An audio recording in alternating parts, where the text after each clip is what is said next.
Hi everyone, thank you all for being here tonight and supporting our fall season.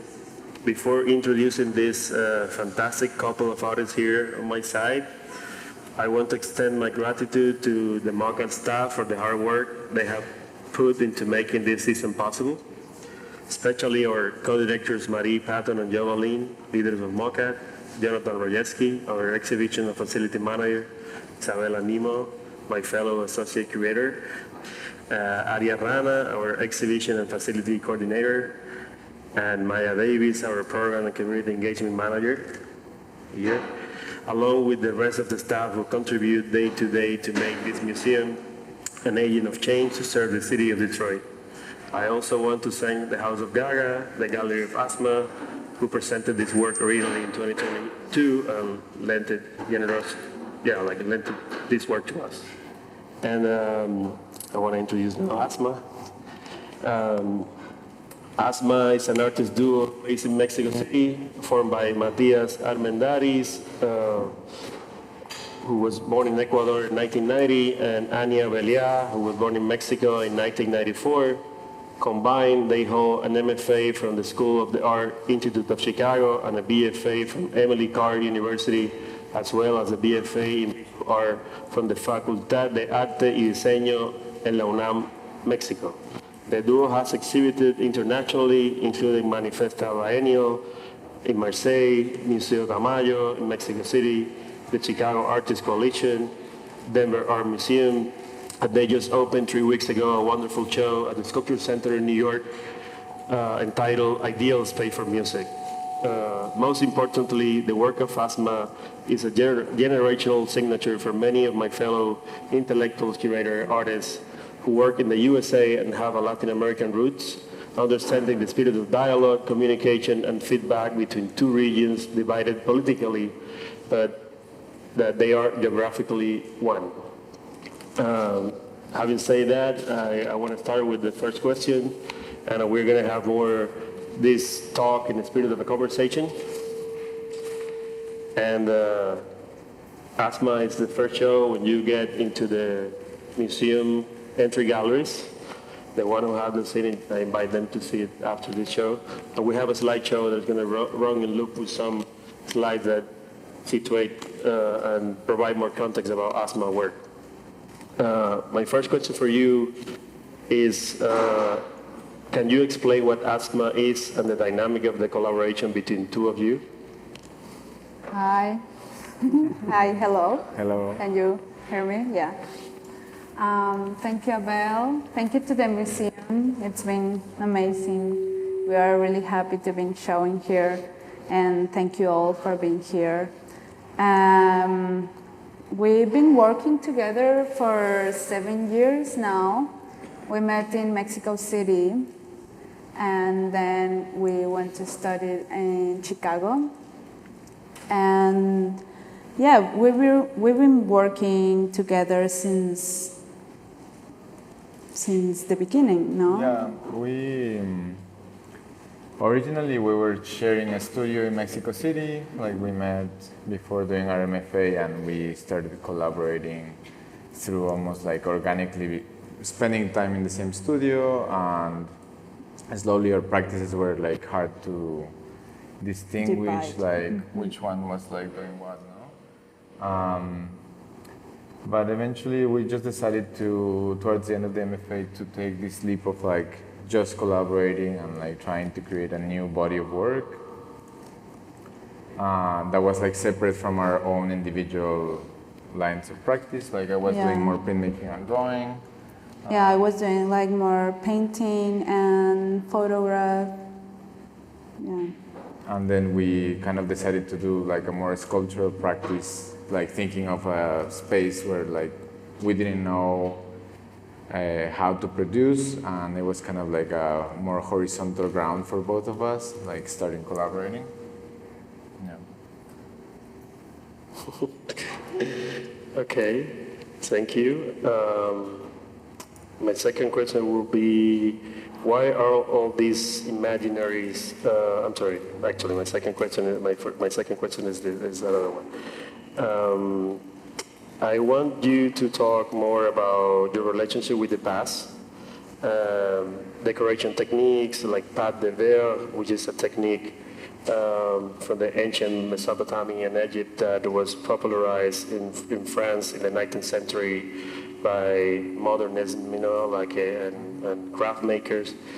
You have this relationship with that when you see those blinds that are made of silicone and the screens, but also you have a relationship with chivalric literature, which is literature that was produced between the 14th century and the 19th century, mostly describing the adventures of the knights in the hunt for love and conquer.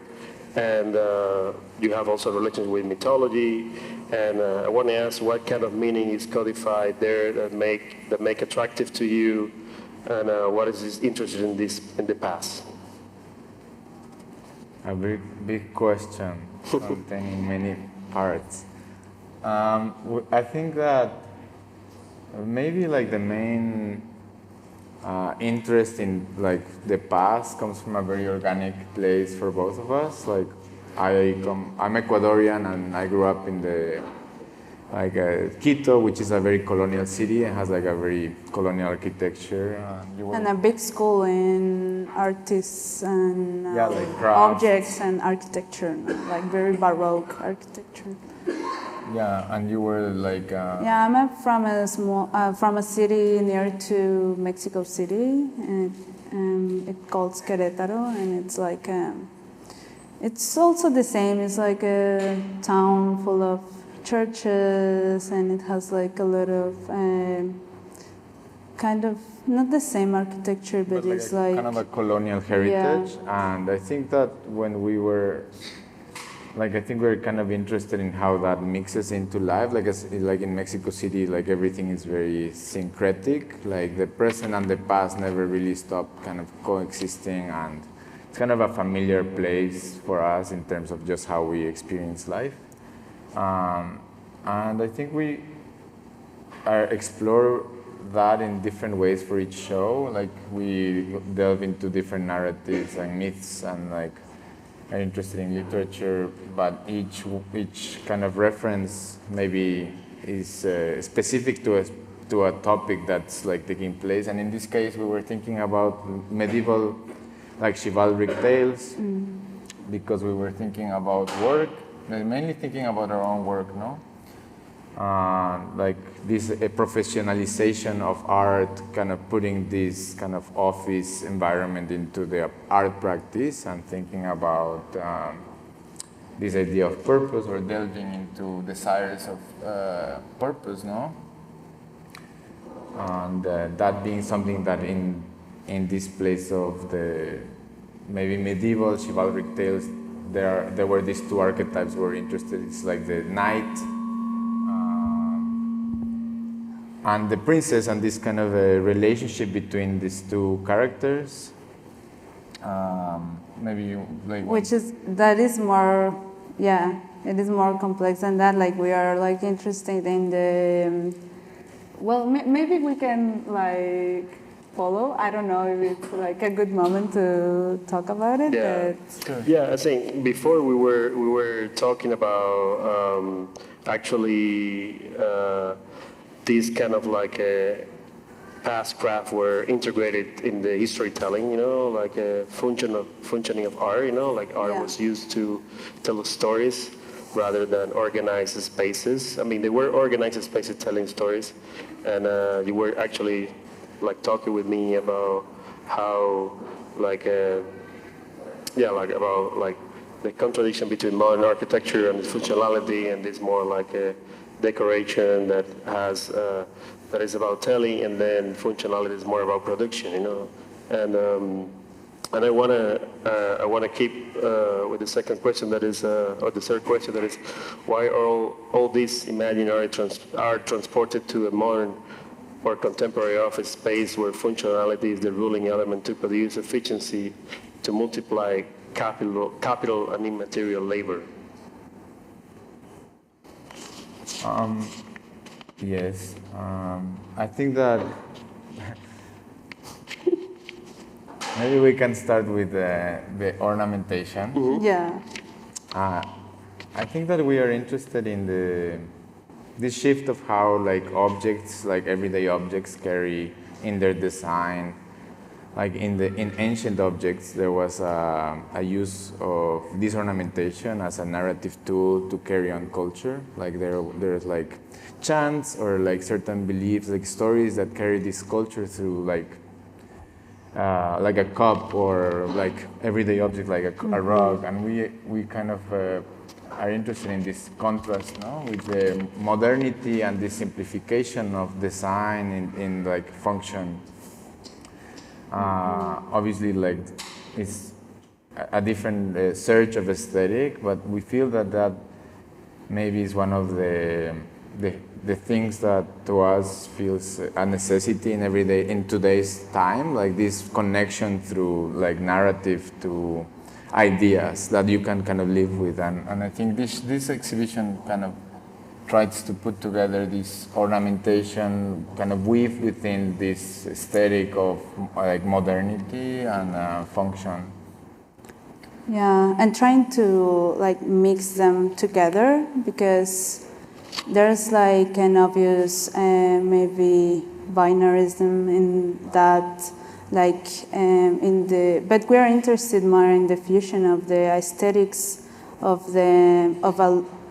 what is like an office landscaping with like very ornament and narrative vignette, and artisanal ways confronted maybe to like industrial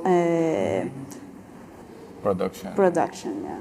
And in this office specifically, like we were looking at the design for like medieval gardens and many like tales. There are like descriptions, and like one of the main reference was this Roman de la Rose poem. It's like a really long poem, but in this section kind of describes beautifully like the symmetry in gardens and the kind of the walled off and this image of controlled nature as a place for romance. And we, as you were saying, like this office landscaping was something that was also invented in like with the modern office to create a sense of like control over like workers, where you would have like a partial kind of like there was no intimacy, no? It was like this kind of not completely private spaces. And so you always would feel like there was someone watching while you were working, no? And that was like the intention of that kind of construction of the cubicles.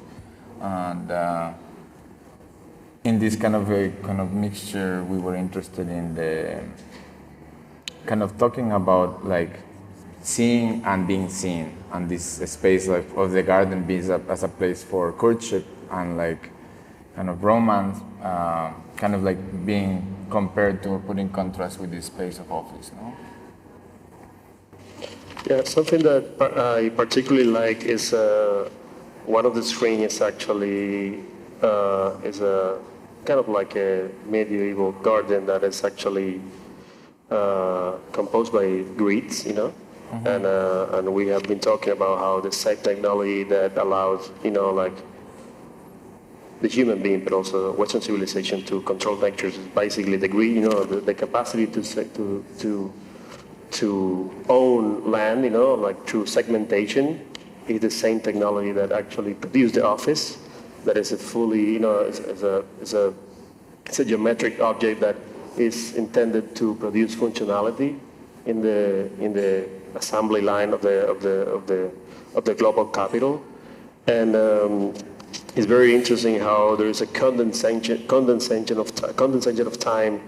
There's a screen, but also like this path there, and you see some like technology that have to be with craft. I say it's not digital technology; it's just a set of rules that lead to a result, and but they're put in the place of a digital screen. Like talking about how what we understand how like high tech today have been actually like almost like a portion of the human being to kind of like create property, create commodities, interchange commodities, And all that is, let's say, like impulsed by desire, you know, and that desire is also represented in the office when you see the images of the lady and the gentleman and all the role of the hunt.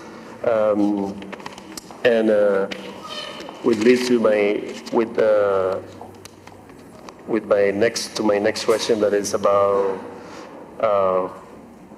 actually desire, you know, and what is the role of desire and what is the role of impossible in the office?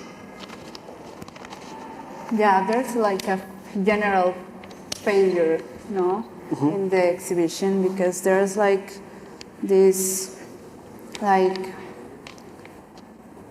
yeah, I think it's about impossibility in a way, because it's about projection. You can see like a lot of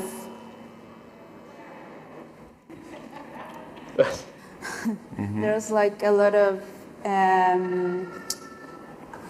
images that are more like visions on a common space, and it's like,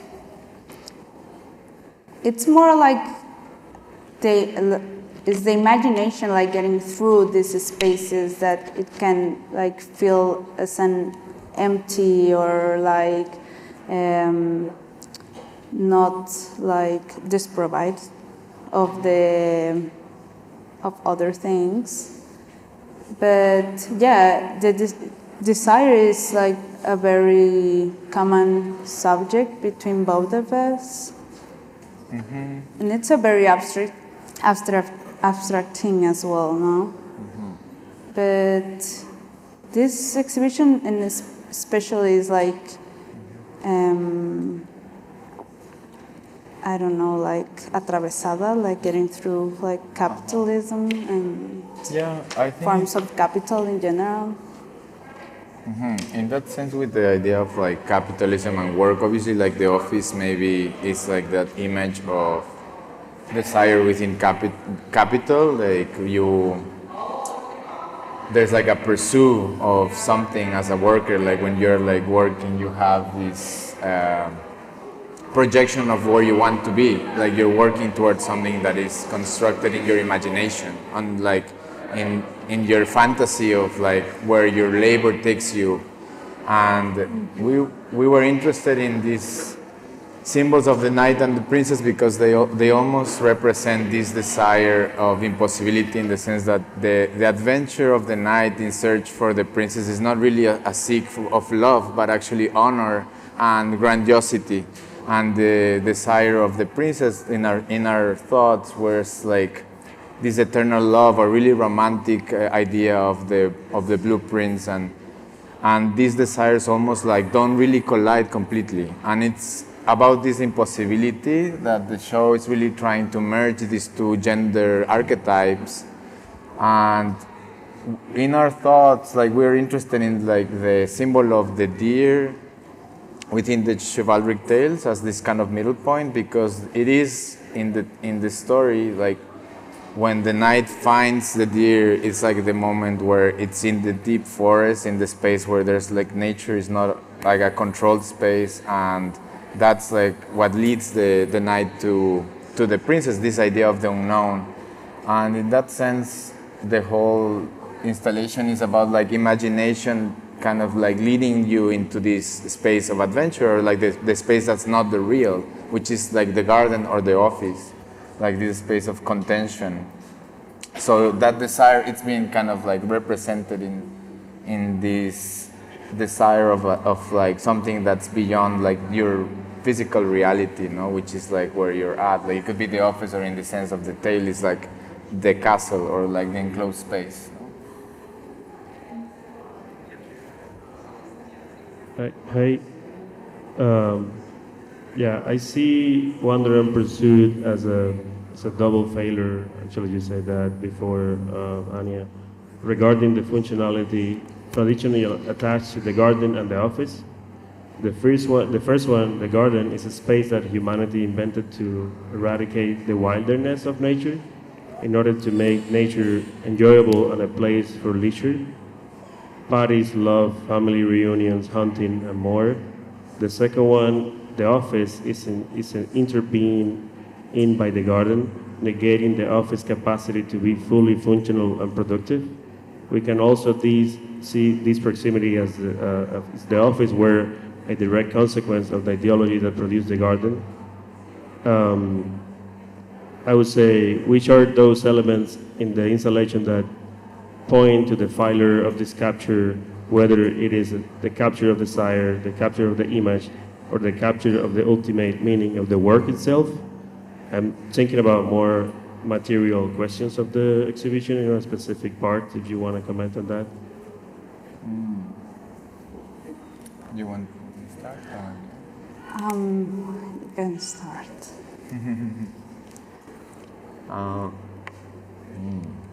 Yeah. So the double failure, no? Yeah. Yeah. I think maybe we can talk about gaze, like the vision, no? Like thinking about the events, or maybe like the printer. Yeah. You want me to start? Yeah. Okay. I think like in the symbology of like the garden and the forest, like we were interested in maybe a contradiction of like the like vision, like something that can be seen or not seen, and I think a lot of the formal decisions in this show like point towards like this relationship of like being in a space and feeling that you can be seen or not, and something that's accessible or not to you. And in the second room there's the vents that they are engraved, kind of like suggesting being like the grills of a helmet of a knight.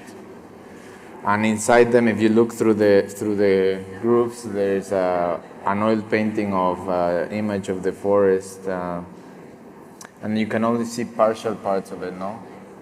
Trying to kind of point towards this impossibility or like this contradiction of like the vision of where you want to go, and that vision being kind of like blurred or inaccessible. Yeah, in that room there's like these two parts, which is the printer and the bends on the walls, and the bends are like looking outside of the space, and they have more like they are more about our interest in the forest and what the word means, and about like the unknown and a place you can't like have fully access, well, not in the installation.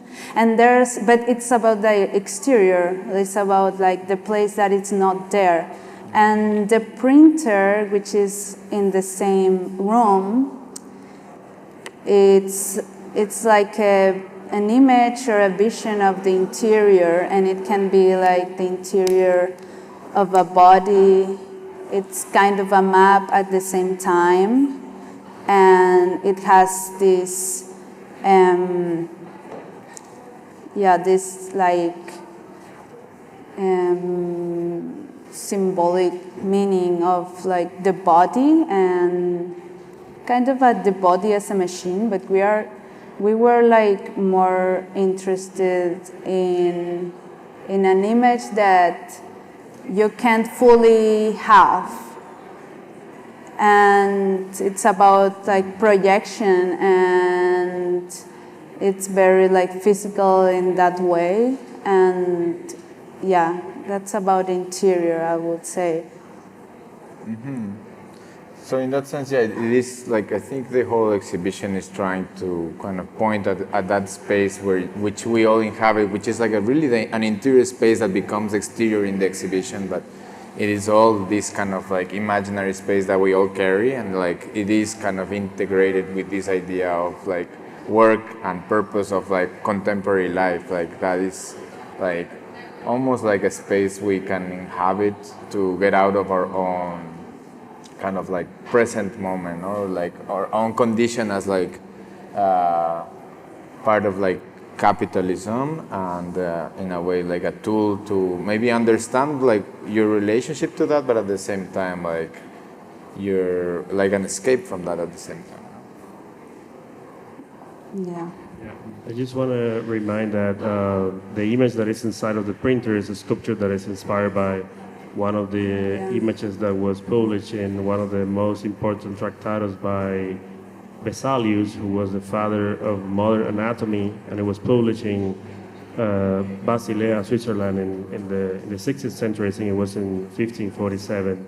And one of the things, one of the things that I really like from that work is that you, even with science kind of like intended to like have a full knowledge of the human body, there is a rest that actually you can grasp, that is the limitation of science itself. The limitation can go to a point, but you cannot express mystery, and you cannot grasp mystery, you cannot grasp like the fully essence of an object. It's more like a very Platonic idea, like this idea of all human are in a cavern and we cannot access reality because we are actually in a cavern and we don't see the exterior of the cavern.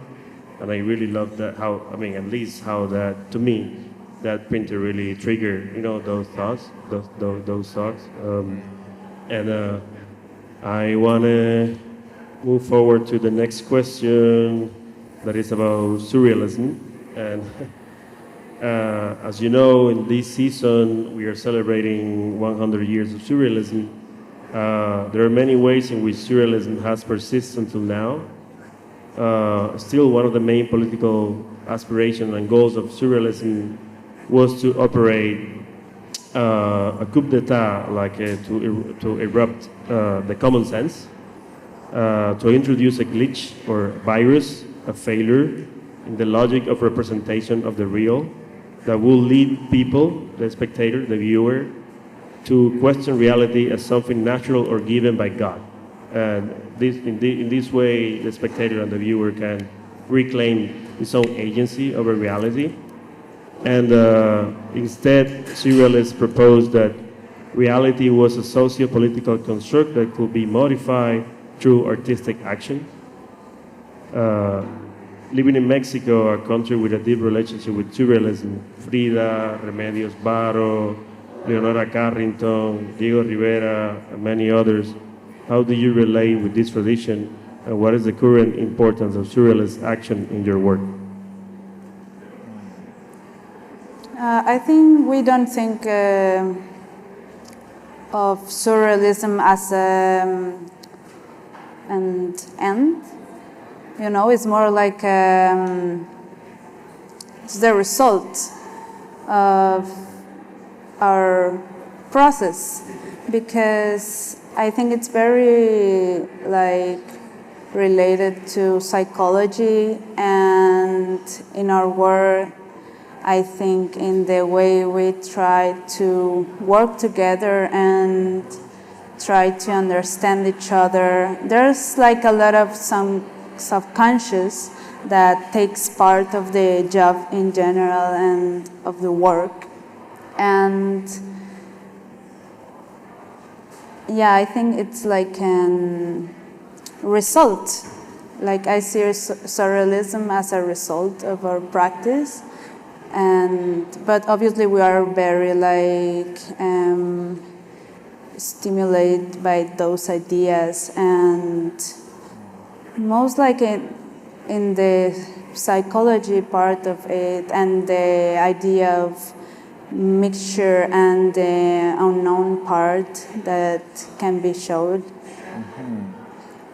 And I think we also have a more particular interest that kind of sparked with this show, maybe it was the first show that we undertook through the ideas of metamodernism more clearly, and we were thinking a lot about this necessity of bringing certain spirits of modernity, but with this maybe logical criticality of postmodern practices. I mean, we come from a maybe postmodern education.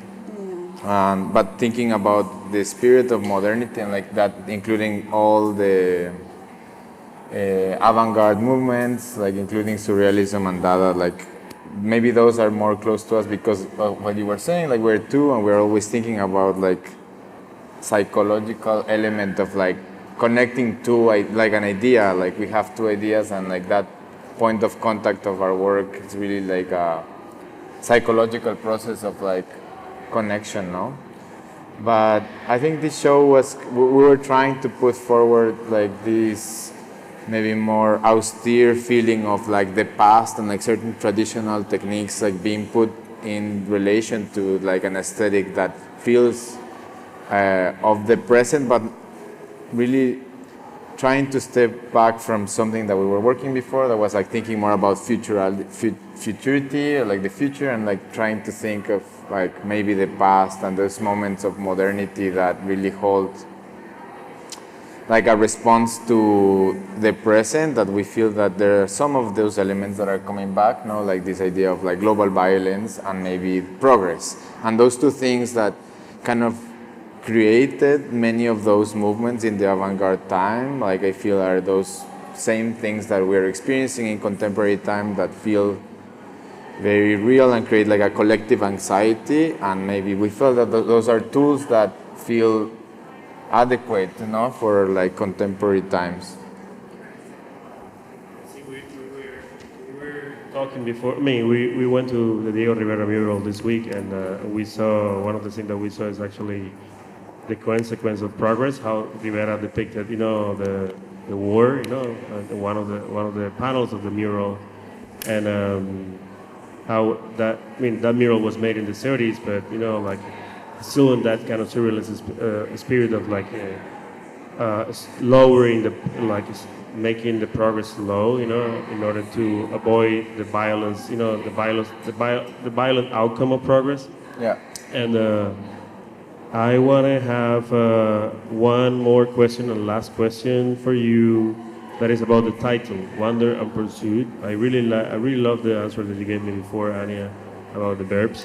But I found it very appealing because we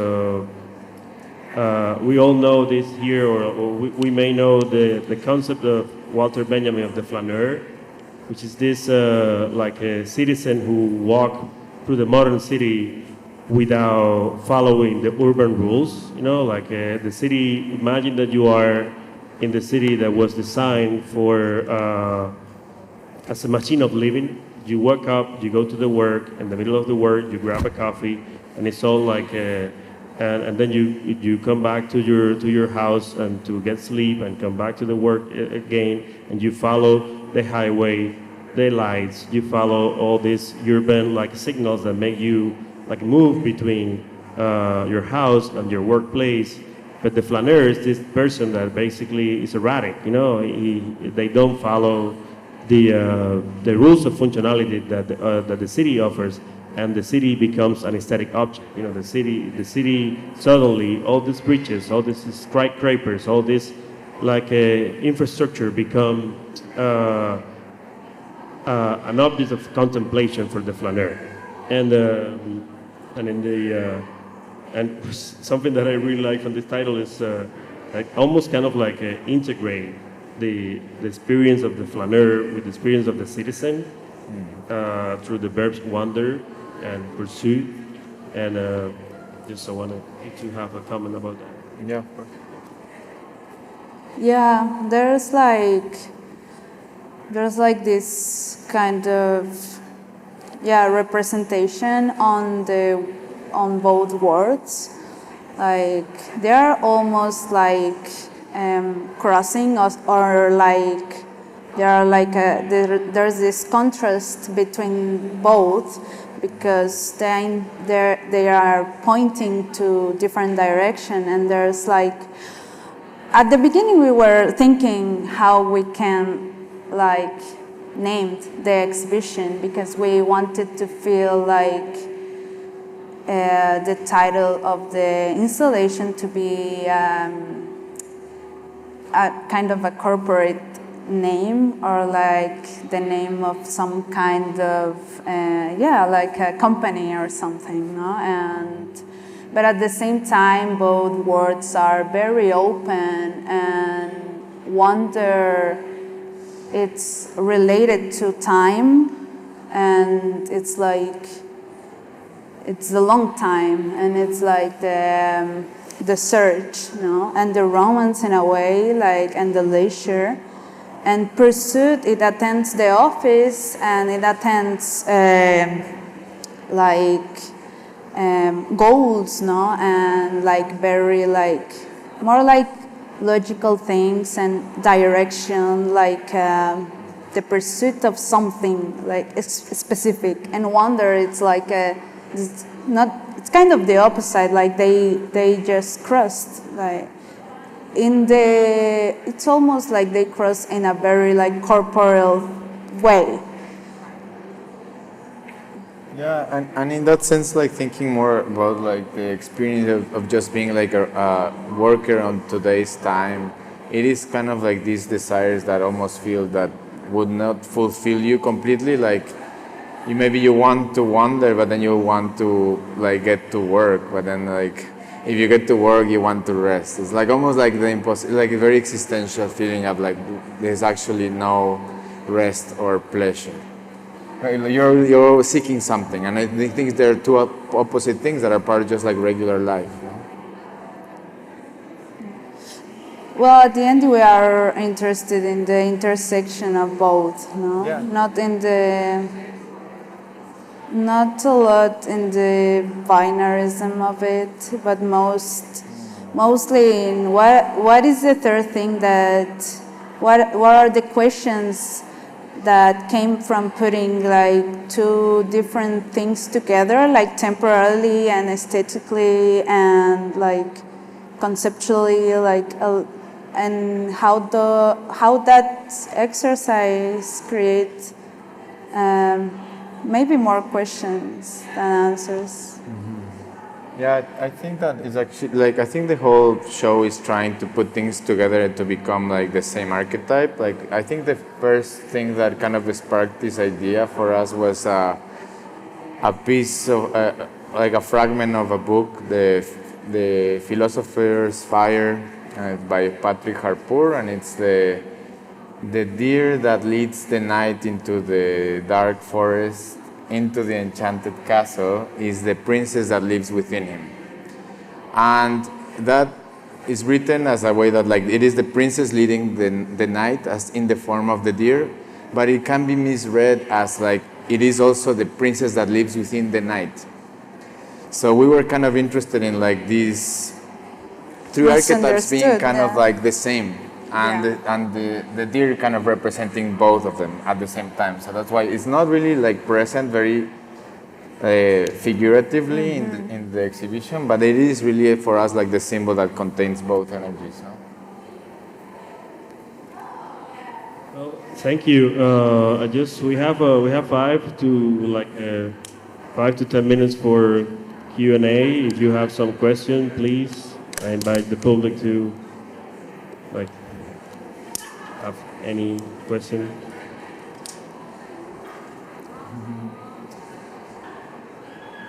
So you were talking about kind of like the dialectic that you're working with between like the aesthetic of like mass-produced objects like printers and computers, and then this sort of like design that is like throwing back, I guess, to older times where you're telling the stories of a culture through that design and like upholding it through that design.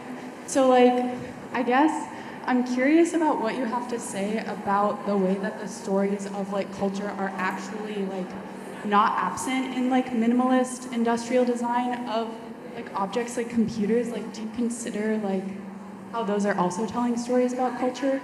Like, how do you think about that? I think I heard partially, but Sorry. If I understand what you're talking about like the ornamentation of like other objects like from today, right? Yeah, I think like in a way, I think they hold meaning because they obviously are like forms, and we read forms like even though we don't maybe have access to it. But I think like the intentions maybe of ancient ornamentation was more clear in terms of like preserving like larger narratives. And I think maybe that's like the difference. And we do like maybe this was also like the first show that we were kind of interested in using real objects more blatantly in the work. That before that, like our work was mostly like completely made, like modeling and casting. And this was like we wanted to be kind of utilizing reality and the language of reality, and obviously that. And that informs the work, yeah. Like in the same way as the image that it's inside, because it's like, it's a symbol at the end, no? Like the office is a symbol, but it has their own language of construction and functionality. So it's not, I think we're not interested in a purity of these things kind of like coming back on overtaking, but actually maybe the use of both. Yeah. Yeah. Thank you. Thank you. Yeah. Oh, do you have a question?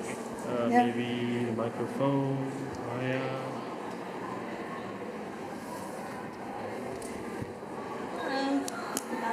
So when I went ahead and looked at the exhibition, I felt like it really had this really beautiful mixture of liminality and also just nature in the terms of like fairy tales like Sleeping Beauty and Snow White and things like that. I was wondering if you guys kind of had that connection with both like the more fantastical things and the more mundane, I just want to get through it, liminal things that we go through. I didn't You couldn't hear? you. I think what... No, you can. Yeah. Maybe, yeah. Yeah, sorry. Yeah. I've been a huge fan of you guys' work for a while now, and I've kind of noticed that you guys have this awesome kind of dichotomy between fairy tale-like imagery and also that liminal field of office wear and office kind of details especially in the show. I was wondering if that was something that you were trying to pull onto on purpose, because I feel like fairy tales in a certain way, we kind of are that liminal thing. So we're a child up to adult. Yeah, I think we were trying to use maybe both things, because like, yeah, in one part there's like the office, which is like a symbol itself, and you can feel like you have a sense of the space already, even if it's just like from the outside, you are related to that in some ways. Like it's a common thing, it's a common place. And I think it happens the same with the aesthetics of fantasy, no, in a way, or like tales. So it's like kind of mix this both, like these two like common places. Yeah. And maybe also like thinking about like a very psychological experience, because I feel like both like symbolic images of like human like narratives are very accessible to understand that, but at the same time like everything has that same capacity to affect you psychologically, and I think we are kind of interested in those two things kind of coexisting. It is true that there is a sensation sometimes in this office that people is losing innocence, you know, like you are growing up, like you are like like transitioning from fairy tales and to like labor spaces, which is actually a way of maturity, but not really, you know. And just wanna add that I mean, it's in terms of sensation as a spectator, you know, I feel that too. Yeah. Well, saying, oh, you have one. Okay, one last more question. Fernández. I was wondering if you could think like what would like a part 2 of this of this of this exhibition. Wander Pursuit Part 2, like because this kind of sets like a video game plan, like where Yeah. you can, where a lot of things can happen, and also like it leaves it where the characters can inhabit. But then, what would it be like? I mean, just like a A second or branch. if there's anything like what's left to be done or something, or We a need a second. building. We need the An office whole- second branch, like a new department. Or like more development of the characters or something like that. Yeah, that's interesting, like in the sense of the characters. Like there's some characters in the installation, like not character, but there's like some like symbols, and you can see like there's human bodies, or like you can like have a sense of some of the symbols that are there.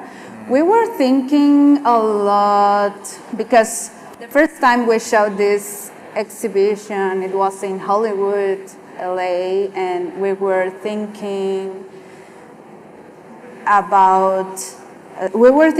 of the office like as a space of, it's kind of a big prop in a way, no? It is like a stage.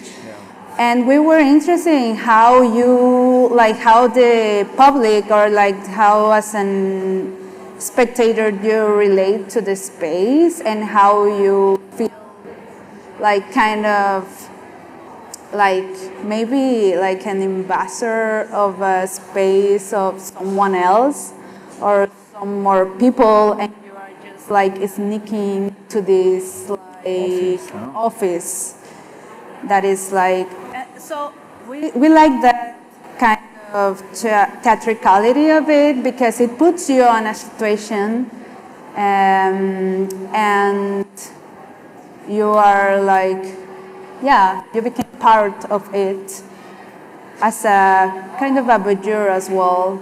And yeah, I don't know, the next part of this will be what would you say? I think like we were thinking a lot about like also there's like such a like a variety of objects that belong to that realm, and at first we were thinking of like maybe like the tags to like your name tag, or like a coffee cup, or things that could expand on the same universe. But you're right, like I think like the idea of like how the office can feel real. I think like there's different ways of creating the same like real environment, so they could be like variations of the same. Yeah, and it is like a map. So we were like doing this same like kind of distribution and parallelism between the office and the medieval garden. So, but there's like a lot of ways, like a lot of shapes, different shapes, and a different like architecture that can like be a bridge, no, between both. So it would be like maybe something more like even more architectural, probably, no, like. Yeah, there's many ways to let's imagine more. Is our desire now. We have a.